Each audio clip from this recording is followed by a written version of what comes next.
from Cristina Munoz, who is Director of Alianza Action Aid Spain and has a vast experience in this area. And we're really looking forward to your initial presentation of the report. Thank you, Cristina. So thank you very much. I want to start my intervention thanking Mr. Barry Andrews and Mr. Eric Marquardt, both members of Parliament, for hosting this event, because this is giving us the opportunity to amplify our work and our partners' work, and we are delighted to be here today because we really believe it's the start of a fruitful conversation.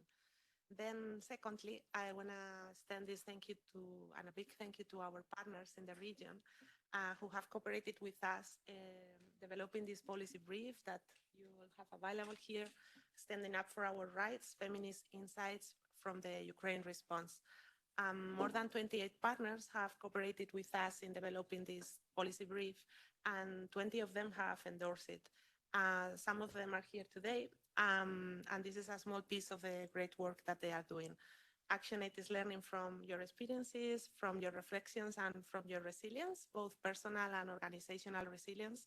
So we are very honored that you have accepted partnering with ActionAid since the beginning of the crisis.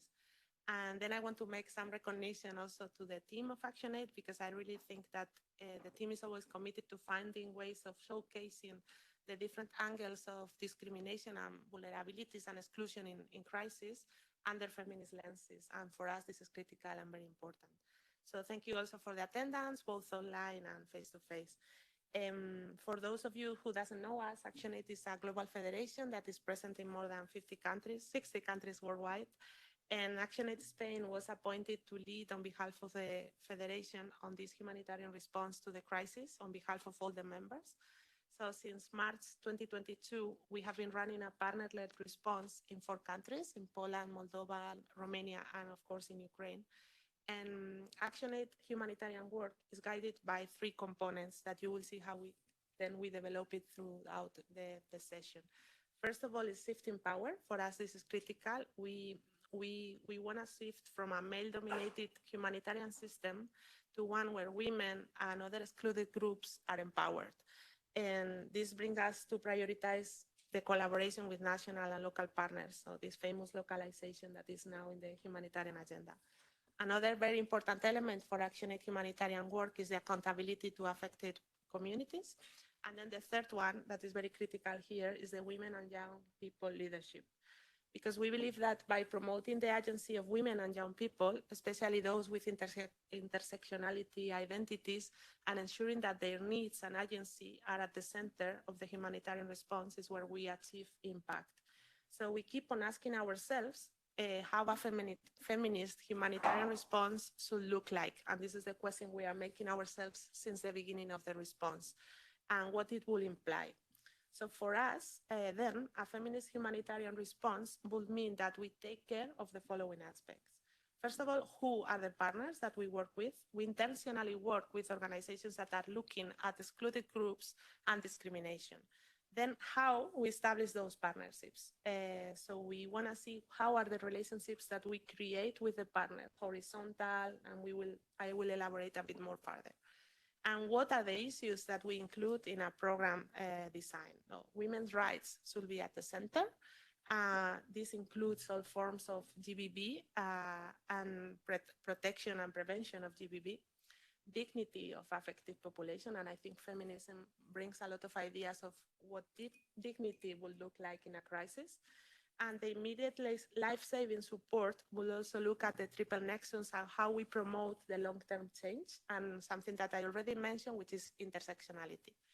So this policy brief, I will present very briefly the findings. So the response to Russia's military assault to Ukraine is yet another example of how the international system fails to acknowledge and promote the work of civil society organizations like women's rights organizations, women-led organizations, and young people's group. So we believe, and we have found out in the report, that these groups play critical roles in the response, and they still lack enough political and financial support and recognition. So after the invasion in Ukraine last year, discrimination and GBV has severely impacted. There were pre-existing inequalities, but the war has had an impact on how these inequalities had risen. Violence intersects with this discrimination experienced in light of the ethnic backgrounds, religion, identity, age, disability, and other social constraints. So partners' work that we present here today has been critical in addressing those issues, but they lack adequate support. So many women and their organizations face harassment, prosecution, and other threats. Women's rights are not prioritizing the agendas under the understanding that now is not the time to look at those issues because we have other priorities that are more important or that women's rights will come further. And this doesn't happen only in Ukraine, it happens in every crisis that we have been providing humanitarian response. Organizations are not receiving adequate funding. So 65% of the responders to the survey that we did for this report have stressed that donors did not fund their core mission or activities. Instead, funding was very sidelined and sent only for activities pertaining to the classical immediate relief, while the framework for what can be framed there is very limited. So despite the international commitment to the Grand Bargain after the World Humanitarian Summit in 2016, only 12% of the signatories of Grand Bargain reported meeting or exceeding the target of 25% of their funding transferred to local and national actors as directly as possible. If we look at the funding directly targeting women's rights organizations, the percentage is even smaller.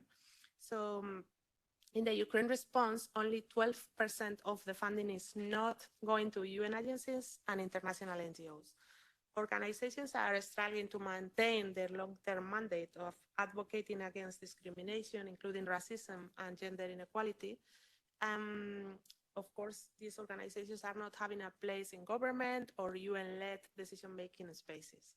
So our recommendations in the report, and I believe the partners are going to share about them more deeply, but I'm going to mention the main ones that we include is like to strengthen the linkages of emergency response and women's rights by understanding that the war is impacting on all forms of GBV regionally in Eastern Europe, and actions will include gender transformative and conflict-sensitive responses, necessary information to GBV survivors, and protection measures. So funding is needed for this specific task.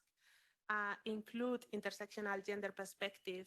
Feminism is providing with a lot of tools that help us to understand the reality and look at the long term with very valid proposals. So we need to go beyond gender and age disaggregated data, which is the basics that we will find in humanitarian system. Also, anti-racism and discrimination is key in this specific response that we have in Europe. Qualitative funding, again, like the issue of how this funding reach the national and local organizations and the flexibility that this funding will allow them to undertake their mission.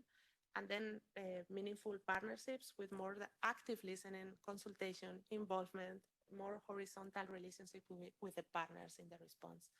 So I think I was fine with the time. That's brilliant. Yes, Christina, I hadn't even looked at the time. So it's a good sign that you were very much very engaging, and we were delighted to get that summary. And we will hear from ECHO, and thank you, Alessandro, in a short while to really address some of these shortcomings that Christina has highlighted, particularly the commitment to localization in the Grand Bargain, which unfortunately we've fallen far short of, and Europe obviously has specific limitations. So we'll hear a bit more about that. So, but first of all, we'll hear from some neighboring countries, but also from Ukraine, and just to get some opening comments from our other panelists. Thank you very much. And we will start in no particular order except the order that's in front of me. Is that right? Yeah. So Bianca Barotta is the Vice President of DEIS Romania. So you might introduce your organization and make some opening comments. Bianca, thank you. Yes, hello. Thank you so much, first of all, to the organizers of this event for creating this space and for making it safe and for allowing us to be here and make our voices heard at this level. It does not happen very often, and we are very grateful for this. And thank you all for being here and for listening to our messages. As it was said before, my name is Bianca Borota, and I represent today's association in Bayamare, which is the Association for Development, Through Education, Information, and Support. We are a women's-led and a youth-led organization. Just to give you a little bit of localization, Bayamare, our city, has approximately 100,000 inhabitants and is located in the northern region of Romania called Maramuresh. We are situated 60 kilometers away from the Ukrainian border, so naturally the civil society in our region was very highly involved in the response to the humanitarian crisis. At the present, DAIS and two other local organizations are managing the ROA Community Center for Ukrainian Refugees, which is a safe space that we have built together with the Ukrainian community from the very beginning. Just to give you a few information about how we work there, all leadership, first of all, is done by women. So 100% of the leadership are women at this point. 80% of the work is done by women, and at least half of the staff are actually Ukrainian women. So we are building the community together through a process of co-creation, and we are offering integrated services from activities for children to psychosocial support, to humanitarian support, to services for integration such as language courses or support in finding a job. Now, I would like to speak a little bit about the challenges and the lessons we have learned and the good things that have worked for us and could be easily replicated in other initiatives.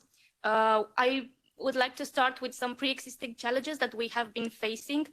For example, there is well-known, I think already, a lack of financial support for administrative costs, for infrastructures, and for the human resources in the NGO domain.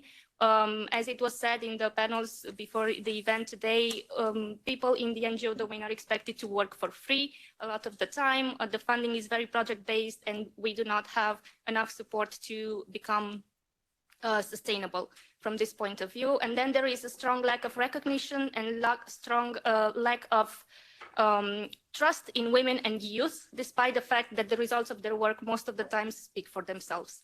Now, the new challenges which emerged after the war started, first of all, there was this tremendous workload, because before that, for example, DAIS was and still is managing a very small but very active youth center in Bayamare, the only safe space dedicated exclusively to young people that we have. We serve more than 100 active members at the moment, young people, which most of them are vulnerable in a way which is not recognized by our community. We speak about mental health and rising abuse rates that they face because of the 2 years of pandemic. And then we speak about members of the LGBTQIA community who have been starting to come to us with rising problems. So the humanitarian work basically came on top of that, not replaced our initial work. So the work we did doubled. Local governments were very highly unprepared to deal with the situation of the war, which put more pressure on us because we were the ones offering the services that in most cases they were supposed to be offering, which put a lot of pressure and an extra load on us. And there were a few challenges which we did not see coming. We've had some interventions from international NGOs in the community. And the problem was that there were a few times where the approach was very top-down, and when the representatives of the INGOs came and invalidated the work and the results of the people who were already working from the first days to respond to the humanitarian crisis, instead of having a more collaborative approach. And I can give more examples if you want after this. What has worked and what has helped us to reach to this point today? First of all, we received support in accessing flexible funding and capacity building processes at the same time from an INGO, which was amazing because it responded to our main need. Then there was a lot of recognition and acknowledgement, not only for the work we are doing, but also for the extra challenges that we face as young women and as young people and women in general. There was a lot of care being shown, not only for the welfare of the beneficiaries, but also for the welfare of the teams working. There was this principle of taking care of the people who are taking care of other people. To give you a very concrete example, we were having a discussion building together the budget for our intervention when the representative of the INGO said, okay, how about you introduce a line of budgeting for psychosocial support for the team and the volunteers? And this has shocked us because we did not even think that we had a right to ask for this up until that point. There is no line of funding for such things being introduced in any of the other funding that we have had before. So this was amazing. There was a lot of shifting power into our hands. This is what we felt. And then on our part, what we believed worked most and worked better for us is involving the affected population and co-creating everything with the Ukrainians, actually, who were the main people, and with the young people already in the youth center that we had. At the moment, the Ukrainians keep coming into our city. There is an increased need for their integration. They request a lot of support in getting integrated, finding jobs, getting language courses. But on the same time, we receive less and less support. And the small support that we receive, the new small support we receive, are mostly willing to pay for activities, but not for the human resource, which is the most important resource, in our opinion, at the moment, because people come and gather around the leaders who have been growing towards these initiatives. To end this, I would very much like to say that our purpose from now on is to continue to offer services, integrated services, in such a way that we can allow people to make decisions not from a place of fear, but from a safe place, that they feel that they have a choice and they have the power over their own lives, which unfortunately in these situations happens very rarely. But at the same time, we do feel that the support we are receiving is not matching the expectations and the workload we are facing. So please, when you do have the chance to give support, offer it, because there is a very big need. Thank you very much.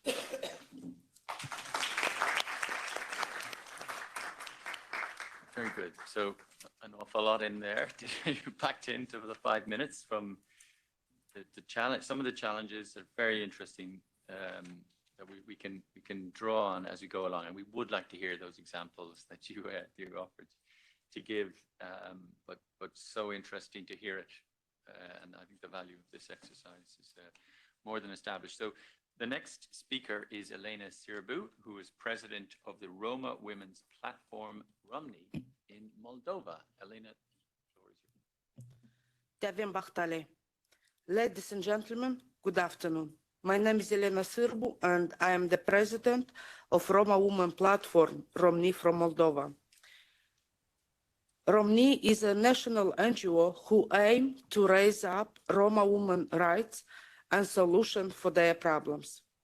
The Republic of Moldova has become a candidate to the European Union, and this means an important step towards democracy, economic and political enlargement. One of the Copenhagen criteria to become membership of the EU is to stable institution guaranteeing democracy, the rule of law, human rights and respect, protection of minorities. The Roma population is considered as a vulnerable population group which require increased attention from the government.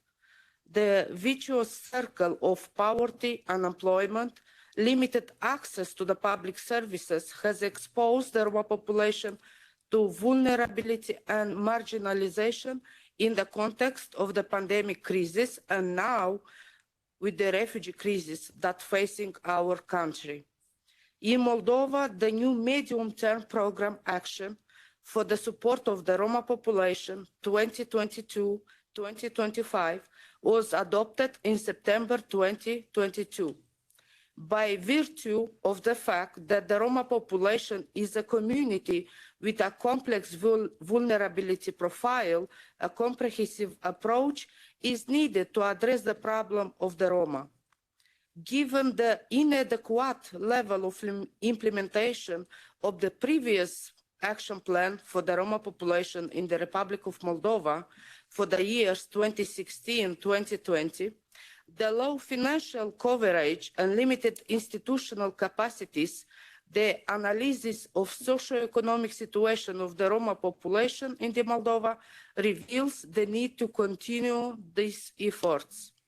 And today I'm here at the European Parliament, and I want to give you first message from the Roma civil society from Moldova. The fact that Moldova has become a candidate of EU membership show Moldovan political maturity and seems the assuming to respect human rights, including Roma rights. Our duty as a civil society is to monitor the implementation of the new program, just as we have done in previous years. The reports produced show a low level of implementation. In order to avoid an implementation failure similar to the 3-1 previous plans, we make the following recommendation. Direct funding of the action plan, including to the Roma program, to establish an office within the Moldovan government responsible for developing a mechanism for monitoring and implementing public policies for the integration and improvement of the lives of Roma people. And last but not least, Moldovan Roma community who are now asked for asylum in Germany face forced deportation back to Moldova. We need a specific instrument to integrate our Roma in Moldova. We need the new program for Roma 2022-2025 to work for better to improve Roma lives. In crisis situations such as climate changes, economic and other forms of oppression, armed conflict, war, the vulnerable groups became even more exposed to a risk of human trafficking, discrimination, racism, and exclusion. The Roma Women Platform has been taking action since 25 February 2022 to address the situation of Roma refugees who have fled Russia's war on Ukraine. Romni platform estimates that more than 7,000 Roma refugees from Ukraine are currently residing in Moldova, Transnistria, and Gagauzia. 35% of these refugees are women, 10% are men, and the rest are children and youth. 25% of this number lack on documents. Roma refugees in Moldova continue to be excluded and discriminated against without access to benefits. There is a clear need for intervention as a direct support to Roma beneficiaries. Because of the prejudice discrimination, Roma remain excluded from various refugee programs and projects. In the light of the unfolding humanitarian crisis generated by the war in Ukraine, the EU response to Russian aggression against Ukraine was timely and rapid. Unfortunately, the measures designed both in Ukraine and neighboring countries were not tailored for Roma population, who keep being excluded and left behind. For redressing these gaps regarding Roma refugees, we propose to have a financial support for Roma NGOs, Roma leaders who are experts and role models for Roma community, right tools for implementation and building trust between the Roma community and institutions. We need trust from the international, national donors, institutions, and organizations. Roma need political alliance present of the man and Roma woman in institutions as a part of decision making. And also we need a strategy for inclusion Roma refugee.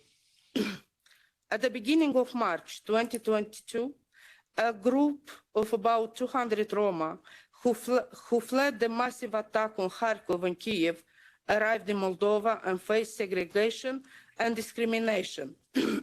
Sorry. Half of them being placed in one floor of the Republican Tuberculosis Hospital in Chisinau, and the other half placed in an office room where obviously there wasn't strict necessary condition such as access to the hot water, shower, no beds, and no possibility to prepare a cup of hot tea. I went to a group of older women, and after a short discussion, I suggested that we organize transportation to Europe, where they would have access to more services offered for refugees. To which the oldest of them replied very calmly, that's exactly what my parents was promised, a better life, but they were loaded with thousands of other Roma in train wagons and transported to Buch, from where they never returned. Let's not repeat the history. Nice to Menga. Thank you.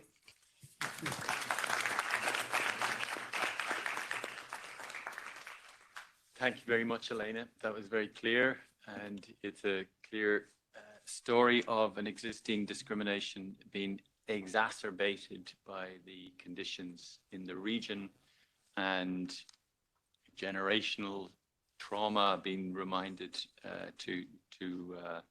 in the circumstances, but also the themes of localization also coming through there. So thank you, Elena. On our final speaker before we come to ECHO is Daria Chekalova, who is Deputy Director of NGO Girls from Ukraine. You're very welcome, Daria.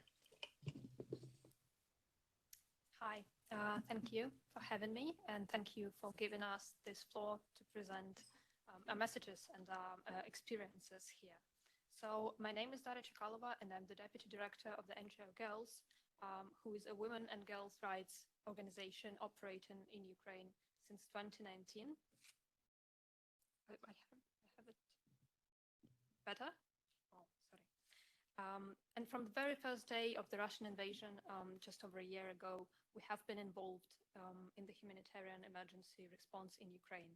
We're providing mental and psychosocial support to adults and children, humanitarian in-kind assistance, education and retraining for adults and children, legal services, and many more services for IDPs, those who've suffered from GBV and other affected and vulnerable populations in Ukraine. Since the war began, in just 13 months, we have grown 10 times as an organization. So we have 10 times more people and resources now because we are answering this immense need on the ground that has not stopped. So we are faced doing this with two sets of requirements and very high expectations. On the one hand, we are expected to participate in coordination very much, attend multiple cluster and working group meetings, develop and implement a range of policies, undergo constant training from different international actors, submit 3 to 5 different reports every month to each and every partner that we have, and accomplish many more organizational and coordinational tasks. And we welcome internationally recognized best practices and training opportunities because they're making us stronger, and all the additional attention now focused on the Ukrainian humanitarian actors and the field in general is very welcome, and we're eager to participate. But, and now I come to on the other hand, we also need, among all these, to do our core job, to do our mandated activities, to deliver assistance to the populations we've committed to support. And as we try to balance these two roles, those of advocates and coordinators, and those of humanitarian relief workers, even the most resilient of us start to burn out, and this dichotomy poses a number of challenges, and probably the most concise way to describe them would say that we simply lack resources and capacities. And yet 90% of the NGO's requests for overhead funds to be included in the project budgets have been rejected by all of the international actors that we work with. We are left with no source to pay our people for time spending and participating in recommendation and coordination bodies, and therefore we cut off these opportunities for us to grow and to implement better practices. Moreover, there are more and more calls from the international actors for us to volunteer and to shrink even existing salaries and existing resources for the national staff.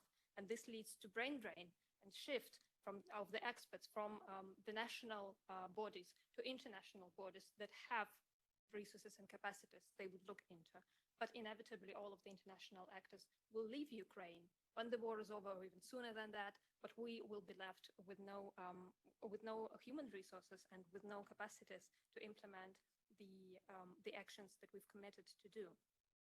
Of all international donors and partners, only 3 have met our requests for capacity building and provided us with exactly the resources we were looking for, and we flagged to them that we really needed. For most international actors, unfortunately, it seems that we're just another box they need to tick. So they're providing us with very standard training package, specifically, most usually focused on prevention of sexual exploitation and abuse, which is very important, but which is the thing that we're already trained for. But meanwhile, the preconditions to access life-saving funds, and I'm talking here about bigger CBPFs, OCHA CBPF, for example, DG ECHO projects and programs as well.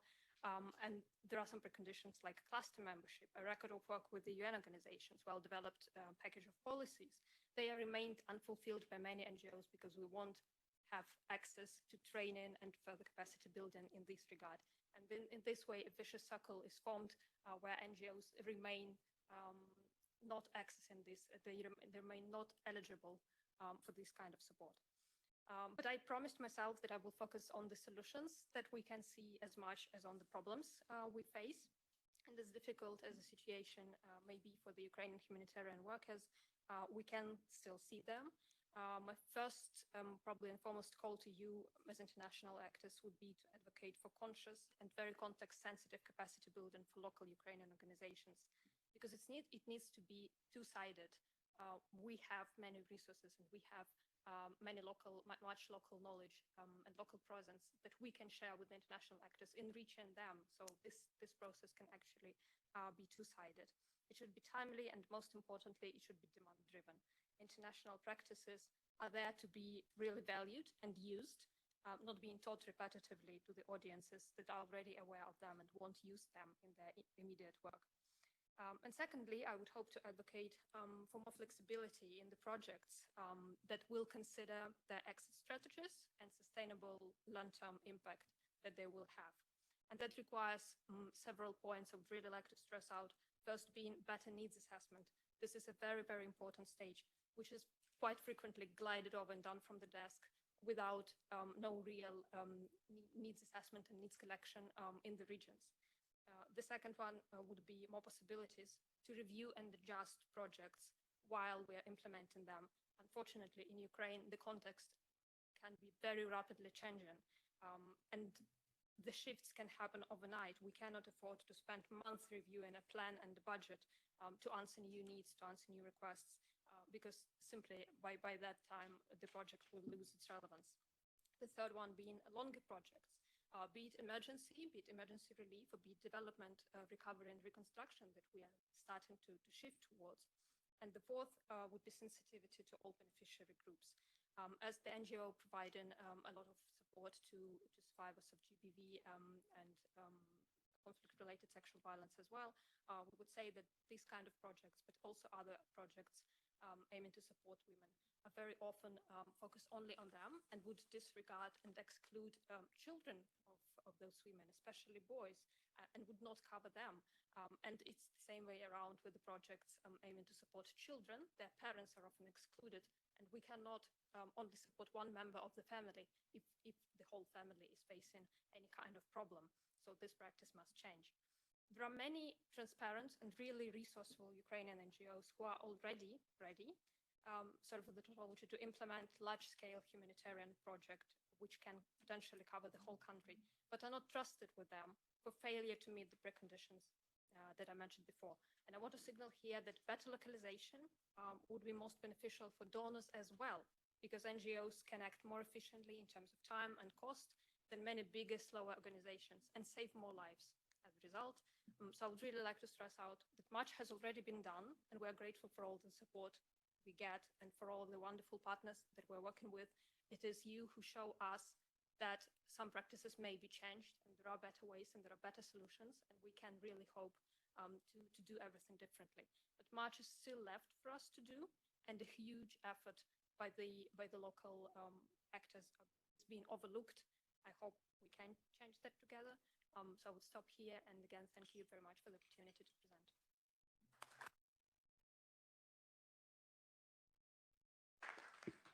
Thank you, Daria. very clear as well, and polite, but I think a very sharp message, is very clear message that it is a two-way street, and we need to learn, and that, you know, and so that's a very clear message. Very interesting.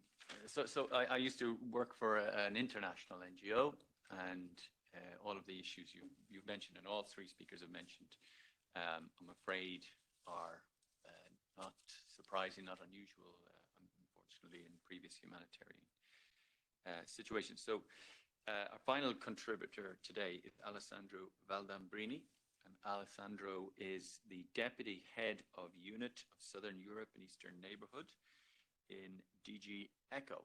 And Alessandro, we're very grateful for you to come along here today, and we really love to hear your response to what you've heard, but also how DG ECHO are managing this enormous challenge for the European Union. Thank you, Alessandro. Thank you. First of all, thank you for having me here today. It's an honor for me to meet people working on the ground. And we know in a crisis like Ukraine, considering, of course, the war of aggression against Ukraine and the refugee crisis in Europe, the work done by local responders, volunteer organization, and civil society organization on the ground has been incredible since day one. And what I always say is that I believe that in this immense tragedy that with unfortunately no end in sight, I think indeed that we can learn a lot of lessons on how maybe also humanitarian aid, while abiding by the traditional principle of neutrality and impartiality, but still can find different ways to be implemented. I will just give you first a recap of the European Commission action and the funding that has been provided so far, the type of action. So since the beginning of the war, the European Commission alone provided 668 million euros for Ukraine and Moldova, so 634 for Ukraine and 38 for Moldova. And this is the funding that, of course, has gone to UN agencies, international NGOs, the Red Cross, and of course also to local organizations indirectly. But I will come to this in a second. Our work is multi-sector. Of course, we intervene on a number of sectors. Probably the most funded sector are basic needs, so multi-purpose cash assistance and food assistance and shelter. We invested a lot in winterized shelter, like 130 million in 2022, to provide repair and rehabilitation of centers, houses, and civil infrastructure. But of course, we work a lot also on healthcare, education and emergency, water and sanitation, WASH, and of course, protection. Protection has been mentioned already, so let me just give you a quick overview of what we do on protection. First of all, as a matter of policy, protection since a few years is rather mainstreamed in all projects and is not so much anymore a standalone sectors. Of course, we fund some protection-specific activities, but what we ask our partner is to mainstream protection in whatever they do. So, for example, if you are I don't know, rehabilitating latrines or public toilets in a WASH project, we have to make sure that this is designed and built in a way that allow, I don't know, women or other vulnerable groups to use this service in a safe way. And this is just an example, but I could give, of course, many. But when it comes to gender-based violence and women's protection, which is mentioned, of course, in this report, indeed, we take this very seriously. According to the protection cluster, there are today 3.6 million of women or persons, because of course it can of course relate to men and young boys that require gender-based violence response assistance in Ukraine. This is a huge number, of course. And what we also observe is that there is a real will, not only from local partners, but also from local authorities to intervene in Ukraine. But of course, we also saw that there is a lot to do also in terms of capacity building and building capacity of local authorities to really respond comprehensively to this. So we have two main partners in particular on gender-based violence and sexual and reproductive health in Ukraine. One is UNFPA, with a project that aims to provide immediate humanitarian response for women and girls. including dignity kits, GBV awareness raising material, as well as specialized service for survivors or sexual and gender-based violence. And the other main partner is the International Rescue Committee, which providing a number of protection activities, including psychosocial support for women and girls, gender-based violence, and also child protection risk reduction. But as I said, for us, what is important is the mainstreaming of protection activities and the application of the do no harm approach. Close this parenthesis, that was my nice speaking point. Of course, there are a number of questions that have been raised by the different speakers, and I will try to reply to them quickly, immediately, but then of course there will be a Q&A, so I will be happy also to answer to your questions. When it comes to localization, this is something that we've been discussing for quite some time now. At the global level, you mentioned the grand bargain, of course, and the European Union is indeed trying to abide by, to reach the objective of 25% of funding going to local partners. When it comes to humanitarian aid, we have a problem that probably you know very well. We cannot fund directly, according to our regulation and to our humanitarian aid regulation, we cannot fund directly local partners. This is something that would require a revision of the regulation that was done in '96, and then amended once already, but of course it is complicated. But what we try to do in DG ECHO is to give to our partners as much as possible the opportunity and the flexibility. First of all, we try to push them more and more to fund local partners, because we all know that we all work with them. So this is in Ukraine. I think that we don't have any international partner that is not working with local partners. Some of them, like I will mention UNHCR, I think they have something like 15 local partners, and some of them are historical partners for us, like R2P, with whom we work since 2014, for example. So localization is one of the criteria that now we assess in our, when we assess the project proposal. It's not the only one, there are many, but of course, localization and the use of local partners and the funding that is going directly to local partners is something that we consider. I have to say that if I look at the statistic of the last batch of proposals that we received, for example, it is interesting because we don't have clear data for the UN, because the UN are not obliged, let's say, to report on local funding. I mean, they can, but they're not obliged. But it's interesting to see that, for example, under the proposal that submitted by international NGOs, we are still below the 25%. Be careful, I'm not putting the blame on international NGOs. We know why this happened. It happens mostly because we know that our regulation, our financial procedures are complicated for a number of good reasons. I would say the first reason, of course, it's transparency. Somehow we have to ensure that every single cent that is spent, it's European taxpayers' money, is spent properly. This means that there is, of course, a shared risk between the European Union as donors and the international NGOs or UN agency when they give money to local partners. And some partners are more inclined to take the risk, some partners not. This is not an excuse, because, for example, there are, especially in Ukraine, there are areas where this risk is very serious. And I'm talking about, of course, non-government controlled areas. We're talking about areas where humanitarian access is generally not possible. Out of 4 million people in need, barely 1 million has been reached by humanitarian aid.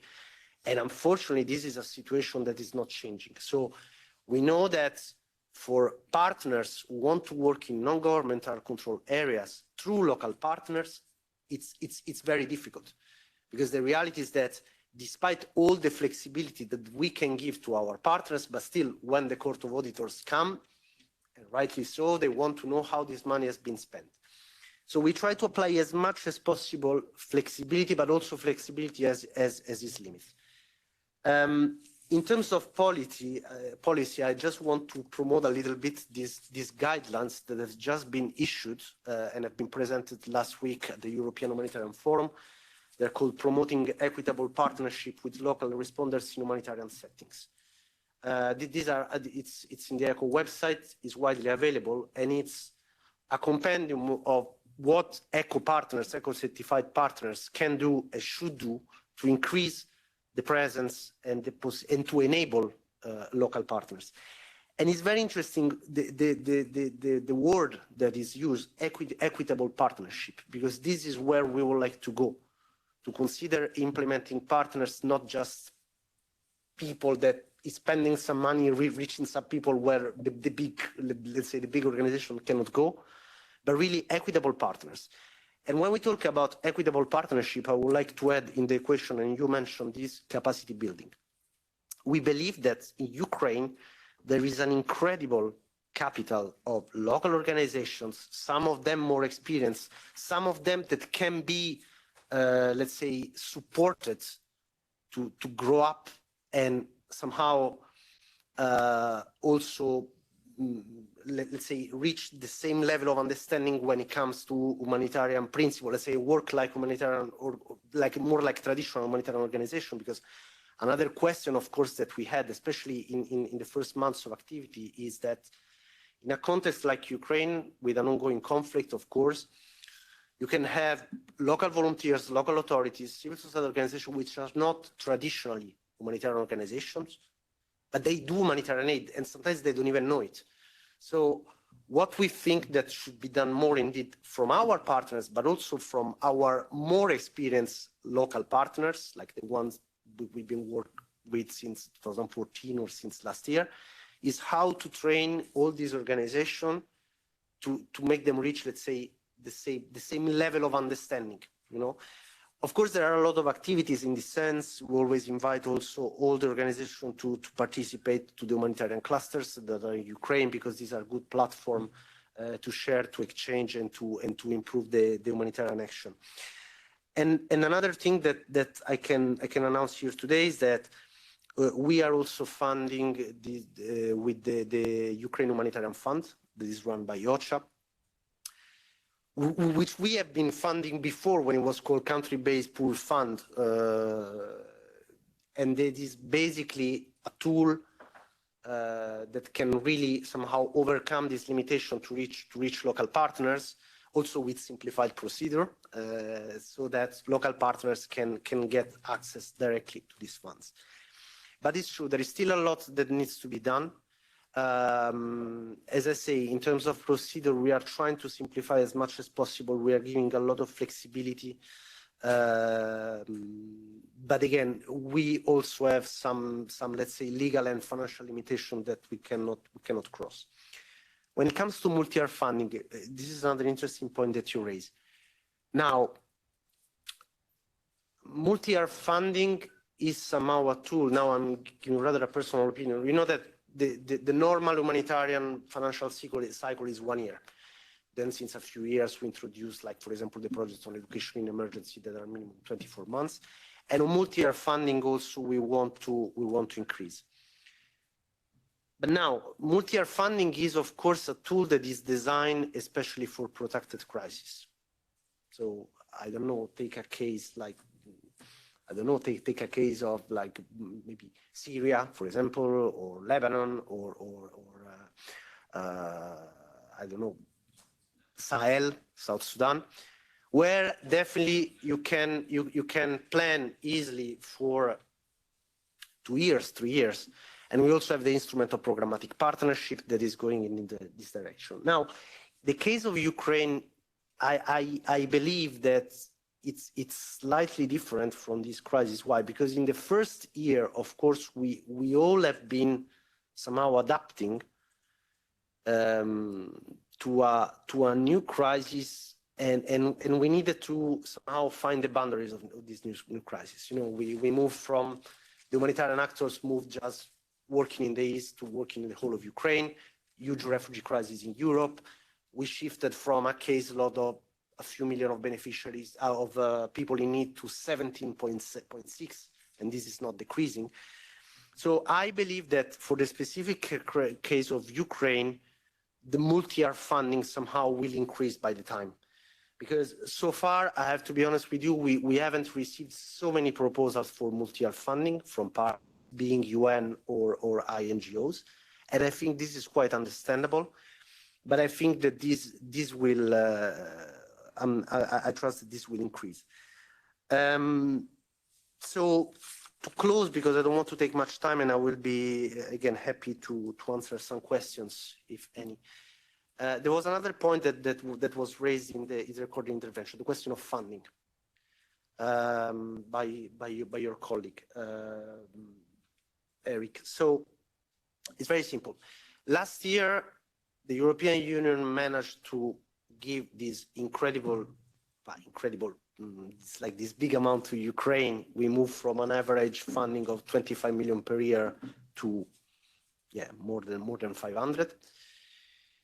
And we managed to do this without taking funds from other crises. This was reminded last week at the European Humanitarian Forum. On the contrary, we managed to increase funding for some other crises, like Afghanistan, for example, or I think Venezuela and others. But the reality is that we are still, indeed, now we're going to have the midterm review of the MFF. The reality is that the Ukraine crisis first, and now the earthquake in Turkey and Syria, they are depleting the reserves. So last year we managed to take money from reserves, but if we want to maintain a sustained funding for Ukraine and for the other crises, we have two options. Either increase the humanitarian budget, and we know this is extremely difficult, but of course we also count on the parliament to see what are the margins of maneuver on this. Or, as was mentioned by someone, being creative with other donors or other forms, because it is clear that, and this is again more my personal opinion, but we talk a lot about, for example, nexus, so humanitarian, development, peace, but I also think that more and more with the type of needs that we have in the world, there is probably this a part of the nexus being the early recovery that should somehow, at least in some cases, reshift a bit more on the humanitarian. And also, last but not least, let's not forget that especially in the protection component, this is a crisis that, imagine, even if the war finished tomorrow, and it's not going to happen, the needs in terms of protection, being psychosocial support, mental health, and again, protection of women and vulnerable groups, these kind of needs will remain for years, unfortunately. And we, as humanitarian donor, I think all the donors are ready to do their part to make sure that, of course, they are addressed, even when hopefully this tragedy will be over. Thank you.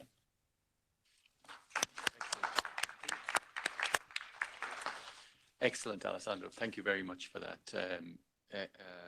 outline of the ECHO's approach, which has been extraordinarily complicated. But again, it underlines some of the issues that are being raised here around capacity building, etc. So look, we have a half an hour left in the room. Myself and Anna will try to conclude in a short while. So we have a very narrow window to ask a question, and it should be short, or make a comment, and it should be short. So a little bit interactive. I want to give you this opportunity to do this. We really don't have very much time. So if anybody has anything they wish to raise now, be brave. Now is the time to do it. Really, we will run out of time very quickly. So we have 1, 2 to start with, and then we'll take it from there. So I think you had your hand up first, and then come. So just let us know who you are, and then off we go. My name is Mihai Vilci. I'm coming from Romania on behalf of National Youth Foundation, a structure that is using EU resources in the youth field up until the Ukrainian crisis.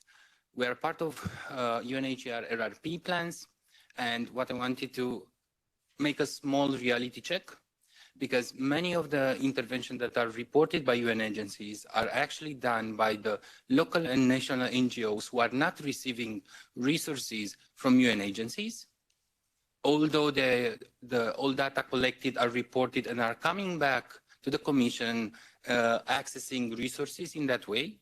They don't have any kind of obligation to distribute the resources to the youth-led or women-led organizations. And I totally agree that maybe it's not the capacity, or it wasn't the capacity, but we are still working in the field for 1 year already. The capacity was increased. And we are ready in a way or another to access these kind of resources. And I totally agree that changing, as you were mentioning, the criteria is not something easy, but in the same time, when a call is published, could have several limitations that are targeting, let's say, 20% of the grants, the budget to go to for young people or for other topics. This can be done super easy. And unfortunately, you can feel from my tone, I'm a bit disappointed from how the Commission reacted, what is related to young people in general, although until now it was one of the stronger allies that we had in what is happening, because I'm coming from Romania, a country where resources are not put it quite well in the youth field.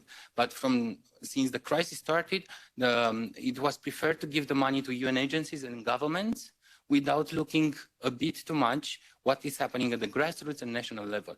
Without NGOs who would support us, we would not be here or will not be serving what actually is happening. And to give you the last concrete data, in February, there were more than 12,000 Ukrainians in the report in Romania that received services. And more than 10% of those, they were delivered only by one national youth NGO. Thank you. Yes, I'm Kara. I'm working as advocacy advisor for ActionAid's Ukraine humanitarian response. I have a small question. I'm not sure if I understood properly, so it's for Alessandro. I'm not sure if you said that you are considering, or ECHO is considering, somehow trying to work towards this path of maybe at some point be able to find local organizations, and so it was to, no, it's not on the. Yeah, if there is some concretion on this idea of maybe at some point being able to find directly, no, okay, thanks. We simply legally we can't. So as long as the regulation remains the same, we cannot be direct. To explain, I mean, explain if you would, Alessandro, the actual restrictions that are in the regulation, just so it's. Yeah, so basically DG ECHO works only with certified partners. So in order to become an ECHO partner and be eligible for funds, you need to get through a certification process. And this process, according to our regulation, it's only based to, it's only, let's say, reserved to EU-based organizations. So your headquarters. They need to have the headquarters in the European Union. Meaning that, of course, you can have, I don't know, we have cases of international organizations based in the US that then they open I don't know, a new chapter or not only from the US, from many other countries. But unfortunately, this is the current situation. So. Yeah.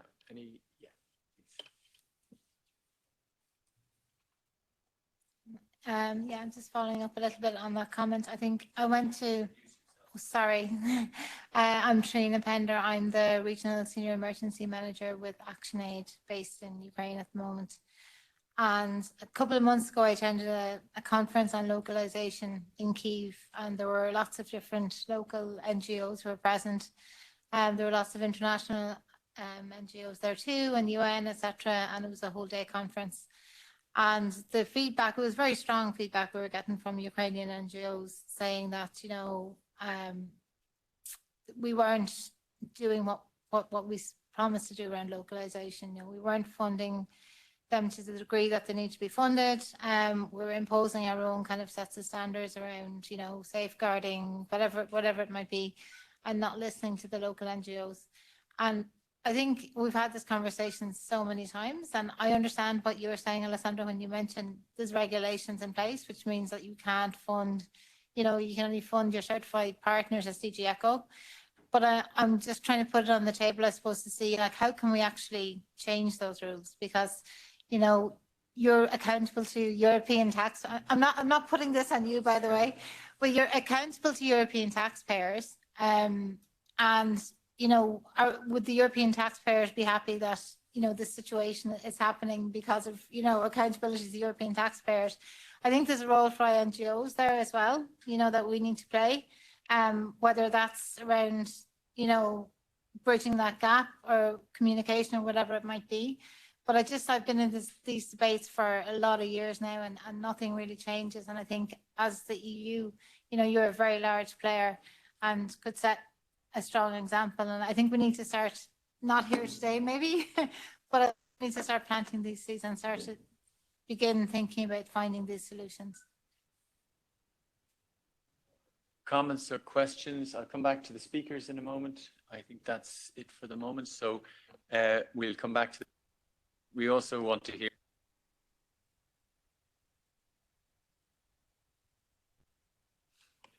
Yeah, I would just really quickly want to develop on what has already been brought up. And I'm sorry that we are mounting this on you, but I understand completely the legal regulations that you have, and we totally understand that some things cannot be changed. But I would like to ask whether it is possible for DG ECHO, for example, as for other Director Generals, to look into solutions that will bound the international actors, for example, to dedicate not less than 25% of their funds of the projects to the local organizations, or any other kinds of things that will bound them to dedicate certain resources to, or maybe to share and to present the proposals in common ways to highlight what is the role specifically of the local organizations, because right now, and I really would like to, I don't know, somebody called this a safe space, and I would really like to share our experiences, because we have been in consortium supplying for the DG ECHO projects, and we are very much hushed over and pushed to represent what the international actors view as needed, and what is not actually aligned with our values, or with what we would like to do, or we would see as needed. Yes, thank you very much. I have about 3 examples to give, but I will try to be very, very short. Taking them in a chronological order, in the first days after the war started, like the local NGOs were, of course, the first ones at the border, and they were trying to offer support. And at some point, these international NGO representatives came into the city of Siget, in our case. They went into a meeting with all the local authorities, but they did not invite the local NGOs, actually. And then when they made an appearance in at the border, and I will quote this, I'm sorry for being frank, but the quote was like, the representative addressed the people there and said, "Take your tents away, we are not at the fair." I do not have to explain the impact that it had on people who have been sleeping very little, eating very little, because they have been spending all their time trying to give support to the people who were crossing, or who were waiting for days in line to cross the border to get to safety. Then we've had, after the community center was established, we have had the local representative of another INGO trying to poach our employees in order to set up a very similar initiative. There was some visits under the pretext of trying to collaborate. We've had some meetings. The collaboration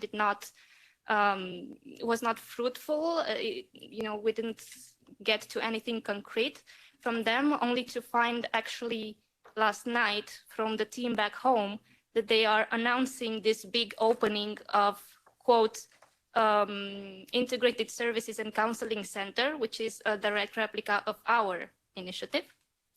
And they have all these big names coming to the opening event from the national level, from the local level, and people have been actually calling ROA Community Center to ask if we are closing down, because they have seen the list of people who are backing up this initiative, and they were worried that we cannot, exist anymore, which, in the end, if we will not have enough funding to support it, unfortunately we will. But at the moment, taking into account the feedback we have received from our beneficiaries, this ROA Community Center is the only place that they feel safe, and is the only place where they can find that there is a high quality of the services which are being offered to them, and the only service provider which actually involves them in the decision-making process and has created even employment opportunities for the Ukrainian community. So these were just 3 examples. Thank you.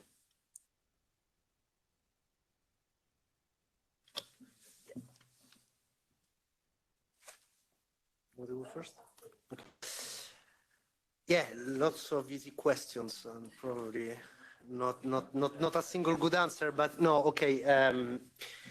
As I said, first of all, reopening the regulation on humanitarian aid is something that needs a long legislative procedure that would involve the Parliament, the Council, so all the member states, and I will not enter into details, but of course it's some, and it probably is something that it would entail a number of other issues and not only the funding for local partners. So it's a big political process that I think so far nobody yet had the courage to reopen. I don't know. I don't exclude that this will happen. That this will happen in the future. And it's true that there are other instruments, other funding instruments in the European Commission. I think, for example, about the Instrument for Democracy and Human Rights, where you can find human rights defenders even with individual grants. So there is a certain level of flexibility in the financial regulation, but it is, again, unfortunately, it's not a bit less paradoxically in the humanitarian aid regulation. When it comes to what the colleague working in Romania mentioned, even if we don't work in Romania, on reporting. Now, it is true that while international NGO partners, I mentioned it before, they have an obligation when they submit a proposal and in the reporting to say exactly how much went to local partners. They even have to justify if it's more than 60,000 euros, etc. This is not the case for the UN. This depends on the type of contract that the UN have with us. I will not enter into technical details, but basically the UN abide by the so-called HACA. I don't even remember exactly the acronym. What it means it is a type of framework contract, let's say, that is negotiated by DG INTPA and not us, so on which we don't have power as DG ECHO. So we have to take the framework as it is, and was negotiated with DG INTPA. And also we have to consider, not to defend the UN, but most of our funding to UN organizations is multi-donor funding, meaning that the reporting to individual donors, so knowing exactly where, I don't know, if we contribute to 100 million program and we give 20 million, it's very difficult indeed to understand where exactly the money went, etc. In terms of reporting for them. But again, it is something that you are right. We know actually the local partners do a lot of work, and in some cases probably most of the work. And this is again why we publish these guidelines. We hope that these guidelines will make clear the ECHO approach that, again, partnership must be equitable and not just having local partners that do the job and, let's say, the funded partner takes the merits and in some cases also the money, but that's indeed, this is equitable. So again, what we are not solving, let's say, from under a legal framework, we are trying to solve it or at least improve it on a policy framework for the moment, hoping that the legal framework will improve. On what was mentioned by the colleague of Action Aid about the local organization in Kiev. Again, this is a type of complaint that we heard not only Ukraine, but in many other countries. Again, it's an outstanding problem. Once again, if I may, I don't want to be provocative, but I think that, of course, we have our responsibility, which I told this, but I think is also the responsibility of ECHO partners to make sure that this share is bigger. So everybody has to take his own responsibility and risk. Because again, when I see the proposals and I see that in the end, less than 25% of what was proposed by the INGO, I will not enter into the UN, but the NGO is less than 25% directly to local partners, it means that maybe there is also a reluctancy or a problem from international organizations. So if there are issues, including, the risk sharing, the burden sharing, you need to tell us and we can work together on how we improve it. But I don't want to be defensive, but I think it's a shared responsibility. In terms of concrete solutions, and then I will give the floor now because you asked about, again, proposing concrete solution. In the guidelines, you will see there is an interesting program that we are funding in Turkey since 2019. It's called the LIFT, the local, which means local initiative fund in Turkey. It's run by the GIZ, which is the German agency for development and cooperation. We wouldn't mind at some point to replicate something like that in Ukraine. It's very interesting because it's basically the main focus is not humanitarian aid, but the main focus is increase capacity of local partners and give fund to them. So it's a bit in between, let's say, the Ukrainian humanitarian fund. They have a regular call for proposal for local partners, but they also operate on capacity building. So it's really not GIZ implementing, not even implementing to local partners. They empower the local partners and they give them the funds. This is a very successful program in Turkey. And Turkey, if you want, is a country that has a very vibrant civil society like Ukraine. We saw it also now with the earthquake. And we would love somehow, and we hope this will be possible in the future, to replicate something like that also in Ukraine. And just for clarity, is this GIZ on granting to local organizations, or are they just doing capacity building? Exactly. Both. GIZ provide the capacity building. I mean, we fund them. And then, of course, so part of the funding that we give is given through, let's say, call for proposal specifically for local humanitarian actors, and part goes to capacity building. Over. So in Moldova, we have a situation regarding Roma NGOs who are not able to reach the funds that provide humanitarian aid.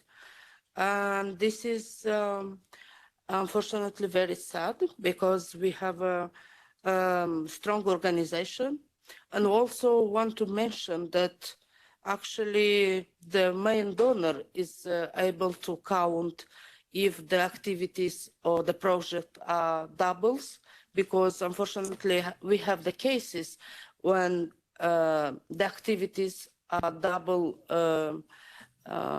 made by two different organizations. So it's need a bit more transparency on that, and access to the EVNGs, to have access for to make a proposal.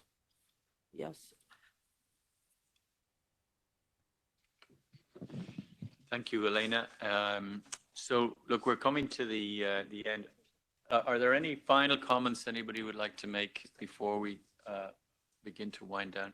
So, that being the case, I'm going to give the floor to Anna, who is going to make some concluding remarks based on what we've heard, and then I will make some concluding remarks. Hopefully, Anna's will be more coherent than mine. I will try to be coherent.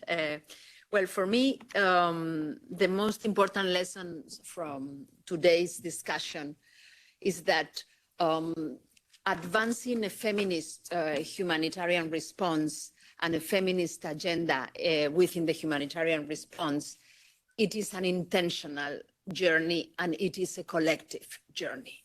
It has to be done by all the players, and it has to be intentional. It doesn't happen because we just say words. We have to change different layers of the way we behave. This is, for me, the first lesson. Shifting power doesn't happen without a push.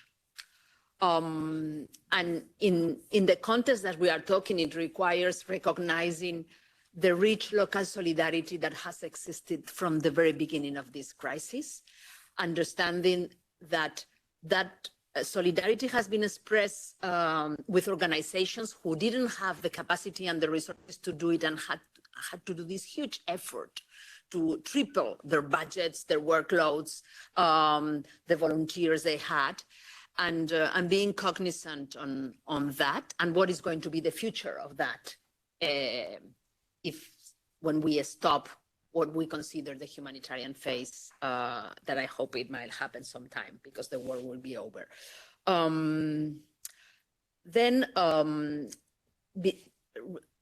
Changing the focus on the accountability from the donors to the society that we work with, it's also an intentional political journey. So we cannot advance the feminist agenda without being intentional. This is the first. The second element is that that comes from here is that we are in a mutual learning process. We learn, the international organizations and the donors have a lot to learn from the local partners. for example, about how to put women's rights at the center of the resources, how to work in an intersectional approach. And at the same time, we have other tools to offer donors and international NGOs to the local partners in terms of increase their capacity to respond humanitarian. And that mutual learning can create a co-creative way of working and responding. And I guess that some of the examples you have shared show that it is possible to have that more horizontal mutual learning way of working. And then we cannot advance the feminist agenda if we don't change our rules and regulations in the long term, but maybe find and be more proactive in finding some compromises in the short term, as some of that you were suggesting. But those compromises have to address some of the issues that the partners are telling us. They are telling us that they need core funding, that they need a sustainability plan, because they have grown too fast and then they will have to become stable, and that they need trust as an anchor of the partnership with them. So part of the changes we have to do in our ways of working, rules and regulations, have to listen to that. The second message that has come very strong is about the flexibility, and some comments you made around the need to care for those who give care. Include that in the rules, in the policies, in the priorities of the way we fund and we work in the European humanitarian aid is also another element that show that our ability to listen to what is said by the partners. This is what I pick. Just a final comment that I think a feminist humanitarian response is one element of a feminist foreign policy, and we cannot preach about a feminist foreign policy if we are not able in the humanitarian space to advance that. So for me, this is at the heart of the project of the European Union future. Thank you. Thank you, Anna. I think it's a very good tie-up of what we've heard. And I think Elena made a very good point. If I can just say that she tied it to the human rights agenda, tied it all up to the human rights agenda, your experience and your organization, and Moldova's aspiration to become a member state of the European Union. And what we're dealing, gender rights are human rights, and they belong to all of us. And while mainstreaming is good, without intentionality, it is unfortunately failing to get to that final difficult part to reach. So I think that's a very good summary. Thank you, Anna, I've certainly learned a lot. So my own observations then are simply to say, I thought one of the interesting points about localization is risk sharing. And because I remember from my own time working for an INGO, that the problem we always identified was, organizations that have moved from being voluntary to professional. That's a difficult journey. And at what point do they develop the compliance and governance tools that you are confident that you can make major financial commitments to them? And that's about risk. And where does the risk, where is it born? Where is it shared? And what happens if the risk turns out to happen? And you cannot eliminate risk. This is my understanding. All you can do is manage it by trying to improve capacity building, the capacity for compliance and governance, which is absolutely critical, and helping on the journey towards professionalism. But again, as Anna so rightly said, without intentionality, it's just words. And unfortunately, we've seen that quite a lot. And there are a couple of related issues, that the responsibility of the INGOs to stop poaching staff from local organizations has been very, very well highlighted here. And because don't talk about capacity building and then be part of a brain drain. It just is not coherent. whatsoever. And I think we need to be to call that out today if we can. And just on funding, if I may, essentially, as Alessandro threw it back to me, like a game of tennis, said you in the Parliament are responsible for the funding, you know, in our role, and we are. And there is a midterm review, and you know, as a parliamentarian, I tried to improve funding for Heading 6. The famous Heading 6, but it's really difficult. In fact, the Commission proposed a reduction in Heading 6, and the Council were so shocked that they didn't even, normally they propose a greater reduction to save the Member States, but they were too embarrassed to do so. So we managed to put some more into it, but it's wholly inadequate. So we have two opportunities. One is the 2024 budget and also the MFF review. And we will continue to work towards that. And I think the UHF point, the Ukraine Humanitarian Fund, and I'm conscious I'm over time here, is a really good example of how this can work. However, as the latest flash report that I saw says that less than 10% of funding for Ukraine goes to the humanitarian fund, the Ukraine Humanitarian Fund. It's right there, if I'm right about that. So yes, it's a good model, but you know, I think we could probably do a little bit more to put some more reality to that. And finally, just on the central issue here, which is about the vulnerability of women and children in a humanitarian context, I think a door has been opened to some of you who are participating here today about, you know, psychosocial supports are going to be enduring. You know, if the war ended tomorrow, these are needs that are not going to disappear by any stretch of the imagination, and the opportunity for multi-annual funding is therefore obvious, and perhaps organizations can bear that in mind. I think that's something that I was able to read from what Alessandro had to say. So let me just finish on that. May I thank all of you for your participation, particularly our speakers. And I will be in Kiev next month, actually, with an NGO that's not here, by the way, but focusing on the humanitarian response. So I will now, after this discussion, make sure I meet local organizations and not just international NGOs, which had been my intention.